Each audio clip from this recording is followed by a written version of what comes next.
Welcome to the Fundamentals of Fitness. This is the podcast where we strip away the noise, the guilt, and the unrealistic expectations around health and fitness, and we focus on what actually works in real life. I'm Alison, your no-nonsense coach.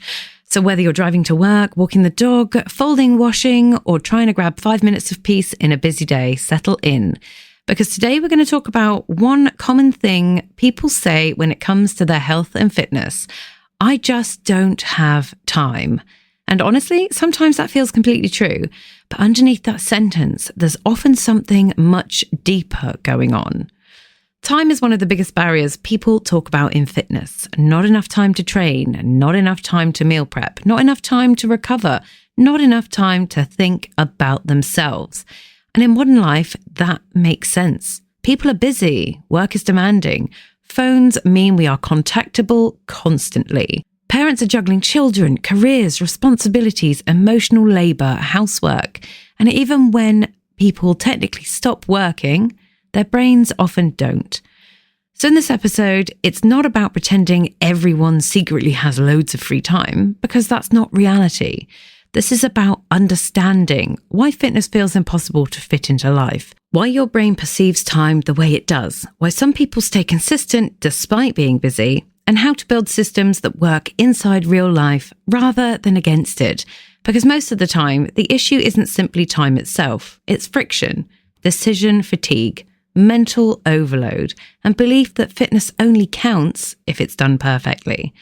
And once we understand that, we can stop fighting time and start working with reality instead. So pop on those trainers or grab that cuppa and let's dive right in.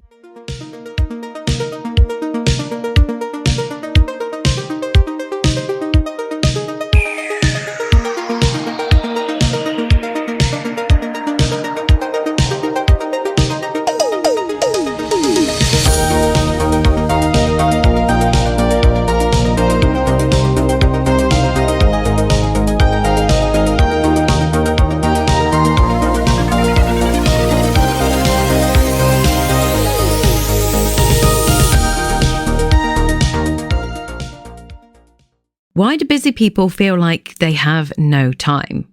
And one of the biggest mistakes in the fitness industry is assuming time is purely mathematical, as if consistency is simply find 1 hour per day, problem solved. But that's not how humans work, because time is not just physical, it's psychological. Let's look at time perception versus actual time. And two people can have the exact same number of hours in a day and experience time completely differently. Why is this? Because stress changes perception, mental overload changes perception, and emotional exhaustion changes perception. When your brain feels overloaded, even small tasks feel heavier, and fitness often becomes the thing people push to the bottom of the list, not because it doesn't matter, but because it feels mentally expensive. That distinction matters, because when clients say, "I don't have time," what they often really mean is, "I don't have enough physical or mental capacity." So let's look at cognitive load, that hidden drain. Your brain has limited cognitive bandwidth. Every decision takes energy. Every responsibility takes energy. And every unresolved stressor takes energy. And modern life creates enormous cognitive load. Work decisions, emails, notifications, family planning, scheduling, financial stress, social obligations, emotional labour. By the end of the day, even thinking about training can feel overwhelming. Not because you're lazy, but because your brain is fatigued. So let's have a look at decision fatigue and the science behind it. The more decisions your brain makes throughout the day, the harder deliberate actions become. Which is why after a long, stressful day, ordering takeaway feels easier, skipping training feels easier, lying on the sofa feels easier. Your brain is trying to conserve energy. That's physiology, and it's not weakness. See, high-level athletes often remove unnecessary decisions from their environment, like Lando Norris. Elite drivers don't rely on figuring it out every day. Their training, recovery, nutrition, and schedules are heavily structured. Why? Because structure reduces their cognitive load. It protects consistency. The goal is not to make life rigid. The goal is to reduce unnecessary friction. I've had many clients who always say they are just too busy to train. They work full time, they have children, they're emotionally exhausted, and every time they miss a workout, they feel guilty. But looking deeper, the issue wasn't and never is a lack of available minutes. The issue was that every workout felt mentally enormous. They thought that fitness required a full hour, loads of energy, meal prep perfection, and complete focus. So if they didn't do it perfectly, they did nothing. That's what actually stopped them. Not time, perfection.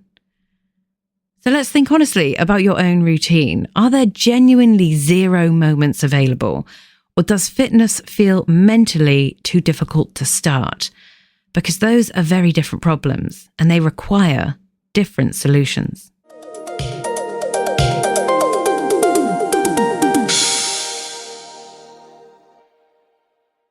Why does fitness feel too big? And one of the biggest reasons people struggle with consistency is that fitness feels enormous. Not one workout, not one walk, the whole thing. The lifestyle, the identity shift, the effort, the planning, the commitment. And when something feels too big, the brain delays it. Your brain is constantly scanning for perceived threat and effort. If a task feels too large, too uncertain, or too exhausting, avoidance increases. This is why people often say, I'll start when things calm down, because their brain is waiting for the conditions to feel easier. But real life rarely becomes permanently calm, which means that waiting often turns into delaying indefinitely. A huge issue here is perfectionism. People believe that fitness only counts if the workout is long enough, or the food is perfect, or the week is organized, or the motivation is high. So if the conditions are imperfect, the behavior gets abandoned. But perfection is incredibly time-consuming. Consistency is not. Think about Cristiano Ronaldo.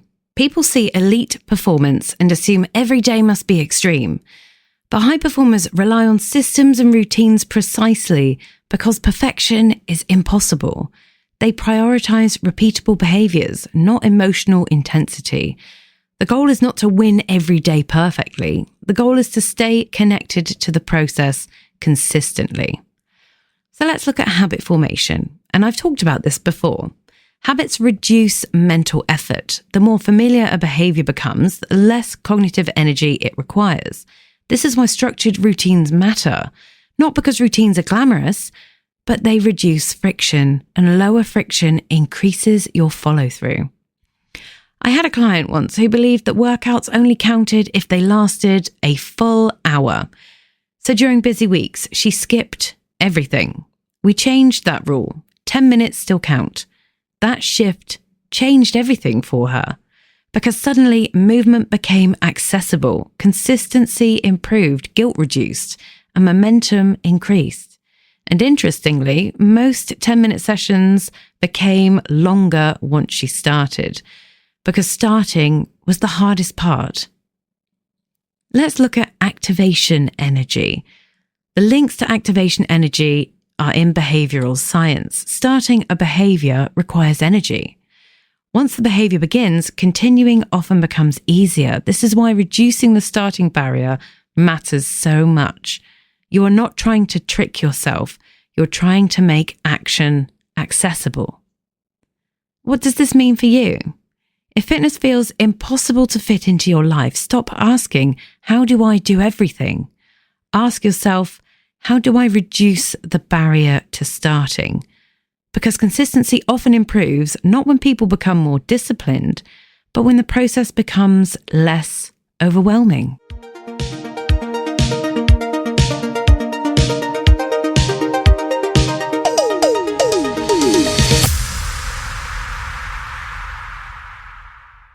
How do busy people stay consistent? Now, this part really matters because some very busy people do stay consistent. Not perfectly, but consistently. So what are they doing differently then?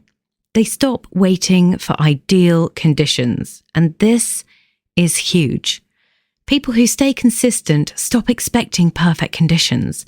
They train when the energy is average. They adapt when schedules change. They reduce expectations during stressful periods instead of quitting completely. They understand that consistency is flexible, not fragile. Let's look at Simone Biles, for example. Elite performance is not about functioning perfectly under ideal circumstances all the time. It's about regulation, adjustment, awareness, and returning to process even under pressure. That applies to everyday life too. Consistency is not the absence of stress, it's the ability to continue despite it. They also use systems instead of motivation. Busy people who stay consistent reduce decision-making. They repeat the meals, they schedule the sessions, they simplify the routines, they create default behaviours. Why? Because decision fatigue destroys consistency. So let's look a little bit more sciencey behind behaviour automation. Repeated behaviours eventually become more automatic. The brain becomes more efficient at behaviours it performs often, like brushing your teeth, which means routines eventually require less effort than constant restarting. One of my clients had an incredibly busy job. He travels long hours, high stress, and he used to think consistency meant maintaining full intensity all year, but it wasn't sustainable. So instead, we built a minimum standard. During difficult weeks, 2 gym sessions. If he could get to a gym in his hotel, brilliant. If not, he packed his resistance bands. He did daily steps. He had a protein target. That was it. And because the target was realistic, he maintained his consistency. Not perfection, consistency. And over time, that consistency produced more progress than repeated burnout ever had. Busy does not mean incapable. This is important. Being busy is real. Being stressed is real. But busy people are not incapable of progress. They simply need systems built for reality, not fantasy. So if your current plan only works during calm, organised, low-stress weeks, it's probably not a sustainable plan. And that's not your fault. It just means the system might need adjusting. How do we build fitness into our real life? How do we actually make it work? Not ideally, but realistically. Here's some advice for you.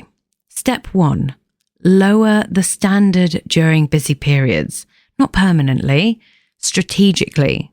A reduced plan is still a plan. Remember that. Because people often think that the only options are full intensity or nothing, all or nothing. But there's a huge middle ground, and that middle ground protects your momentum. Step 2, schedule fitness like responsibility. Most people try to fit fitness in, but things that matter rarely happen accidentally. Meetings go in calendars. Appointments go in calendars. Important commitments go in calendars. Your health deserves that structure too. Schedule it in your diary. Step 3, build around real life, not your fantasy routine. If you hate 5 a.m. workouts, stop forcing them. If evenings are chaotic, find another structure. Your plan should support your life, not constantly fight against it. Step 4, use non-zero thinking. And this is powerful. A non-zero day means something still happened. Maybe not perfectly, but something. A walk, a protein target, stretching, 1 session, hydration. That matters because momentum survives. One client of mine stopped trying to win the whole week. Instead, her goal became keep something going. And once she stopped expecting perfection from herself, consistency improved massively because life didn't get easier, but her expectations became realistic. Let's have a final reframe here. You do not need more hours in the day to improve your fitness.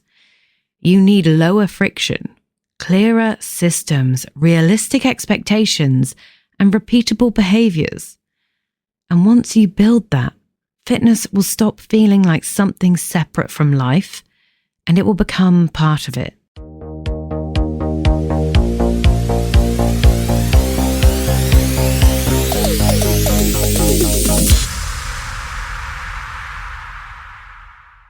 Most people think they need more time, but often they need less pressure, less perfection, less overwhelm, and more structure. Because consistency is not built through ideal conditions, it's built through systems that survive real life. And the people who stay consistent long term are not the people with endless free time. They're the people who learned how to keep going imperfectly. So if you've been telling yourself, I just don't have time, maybe the better question is, how can I make this easier to continue? Because that question changes everything. And if this episode has helped you rethink your relationship with time, share it with someone who feels like life is simply too busy to prioritize their health. Because fitness does not require perfect conditions. It requires repeatable ones. And if you're building long-term strength, health, and performance, make sure you're following the fundamentals of fitness so you don't miss the next episode. Because next time we're talking about what to do when you're exhausted and how to train intelligently when your energy is low. Until then, train with structure, recover with intention, and build something that lasts. I'll see you in the next one.